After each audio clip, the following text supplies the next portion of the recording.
Alors, mes chers amis, prenez une pièce, mettons dans la boîte de tzedaka. Et étant donné que c'est vendredi, j'ai pris l'habitude, Blinader, de raconter une histoire. Eh bien, suite à ce que nous avons discuté hier, à propos de que la Torah nous montre qu'il n'y a pas vraiment de retraite. Quand on est employé d'Akadosh Baruch Hu, comme les Lévi'im au Bet Mishkan et ensuite au Bet Amikdash, il y a des différentes tâches qu'ils peuvent faire à différents moments de leur vie, mais il n'y a pas de retraite. Et étant donné que nous sommes tous des employés d'Akadosh Baruch Hu, nous sommes tous là en contrat avec Dieu. Nous avons une mission qui est de transformer ce monde et de faire de ce monde une demeure pour Akadosh Baruch Hu. Donc, il n'y a pas de retraite. En anglais, ils disent 24/7. C'est le seul travail qu'on peut faire 24 heures par jour, 7 jours par semaine. Torah et mitzvot qui accomplissent cette mission. Eh bien, l'histoire, personne que je connaissais bien, un certain monsieur Jerry, qui était un combattant durant la Deuxième Guerre mondiale, comme Canadien, qui a été envoyé en Europe. Suite à cela, il est revenu et il a étudié comme ingénieur. Et apparemment, il était très bon dans ses connaissances. Il était... Les contrats, les projets qui s'occupaient sont des projets de grande construction. Apparemment, il était l'ingénieur principal de la construction d'un aéroport, d'un des aéroports ici à Montréal, près de Montréal. Et ainsi de suite. Et un jour, il me dit, écoute, j'ai une question à poser au rabbi. Il me dit, c'est quoi la question? Ça fait des années que je n'ai pas de travail, que je n'ai pas de contrat. Il n'y a plus de projets ici au Québec à cette époque de cette magnitude, de cette grandeur. Et moi, les petits projets, ça ne m'intéresse pas. Ce sont les grands complexes, comme je disais, un aéroport, des choses de ce genre-là. Et ça fait 10 ans que je n'ai pas de travail. Je paye tous les ans ma licence comme ingénieur qu'il faut payer pour garder cette licence. Et à quoi bon garder cette licence? Je n'ai pas de travail. Je vais arrêter de payer pour la licence, prendre ma retraite, et là, je vais savoir, je suis à la retraite. Mais je voudrais savoir l'opinion du rabbi.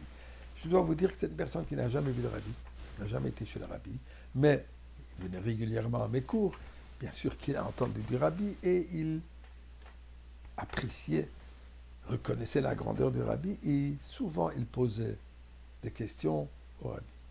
Mais maintenant, c'est après Gimel Tammuz. Le rabbi n'est physiquement plus parmi nous. Et il me dit, comment est-ce que je peux poser la question au rabbi? Alors je dis, écoute, ce que beaucoup de chassidim font aujourd'hui. On écrit une lettre comme on a toujours écrit au rabbi. Ensuite, on prend un des livres de correspondance, l'Igrot Kodesh, et on place la lettre sans viser un endroit particulier. Et ensuite, on regarde ce que le rabbi écrit sur cette page. Et généralement, il y a une réponse. Surtout si tu y crois. Ok. Comment je peux faire ça? Où est-ce que j'ai ces livres? Je les ai chez moi, je les ai au Chabad. Bienvenue, viens. Non, je voudrais avoir mon livre. Écoute, il y a un magasin, une librairie, Rodal, vas-y là-bas et achète les livres et voilà, tu vas. Ok. Quelques jours plus tard, il me rappelle, il me dit, d'abord, donne-moi le numéro de la librairie, je me sens mal à l'aise envers eux, j'ai agi d'une manière un peu impolie même. Je dis, qu'est-ce qui est arrivé? Il dit, je suis rentré dans le magasin pour chercher le livre. Alors j'allais demander à la personne qui peut m'aider à trouver le livre. Je vois qu'il y a le livre du rabbi sur la table, du caissier, de la caisse. Il y a là-bas le bureau. C'est vrai que c'était même pas un livre du rabbi, c'était un livre de Simon Jacobson qui écrit les idées du rabbi et reprend les idées du rabbi dans différents articles. Bon, mais lui pensait que c'est un livre Sefer du rabbi. Et lui, j'ouvre le livre pour être sûr que c'est bien ça ce que je cherche. Et je tombe sur un chapitre où le rabbi parle de ne pas prendre la retraite, qu'une personne doit être active jusqu'à la fin de ses jours. J'étais tellement excité d'avoir une réponse sans même encore avoir mis la lettre dedans. En toute vitesse, je suis sorti du magasin. Et je dois m'excuser d'avoir agi de cette manière.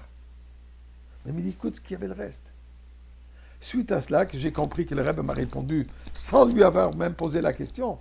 Il me dit de ne pas prendre la retraite. J'ai dit, d'accord, je ne le fais pas. J'ai gardé ma licence. J'ai payé encore une année pour ma licence. Mais regardez, il me dit, comme je vous ai dit, ça fait 10 ans que je n'ai pas travaillé, je n'ai pas eu de contrat. Ce jour-ci, j'ai un appel de l'Arabie Saoudite. Ils sont sur un méga projet, construction d'une grande ville. Il veut que je sois un ingénieur principal dans ce projet. Il me dit, je leur ai dit, écoutez, moi, en Arabie Saoudite, je ne viens pas, je suis juif, et je ne suis pas intéressé à me mettre en danger en Arabie Saoudite. Ils m'ont même promis, ne t'en fais pas, quand nous on veut, on peut te protéger. Je ne cherche pas votre protection. L'homme est doufchar, l'homme est ouktsar. Finalement, leur dit, vous savez quoi, eux lui disent, tu n'as pas besoin de venir, on va t'envoyer les plans, on voudrait que tu nous donnes ton OK pour ces plans. Il dit, écoutez, 10 ans que je n'ai pas de travail, une lettre, je demande au rabbi, je n'ai même pas demandé, j'ai déjà eu la réponse, et même une bracha, j'ai déjà un contrat extraordinaire. Rebbe, alors finissons le contrat, la construction de Beth Amikdash ici-bas. Shabbat Shalom.